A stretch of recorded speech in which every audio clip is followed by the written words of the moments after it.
So we know AI is coming. We've seen it kind of in our day-to-day lives so far with things like ChatGPT.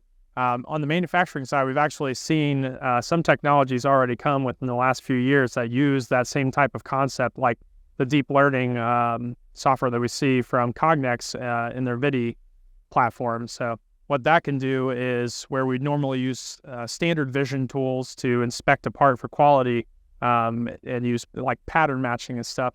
Now we can use these deep learning tools to catch nuances that are unique to each and every instance. And that's the kind of the power of AI so far. Where I see it going in the future is analyzing tens of thousands of hundreds of thousands of data points, things we wouldn't normally be able to do manually or have enough time to do. AI can help us sift through those data points to make better business decisions and even alert us to preventative maintenance that we might not have normally known we needed to that was coming. So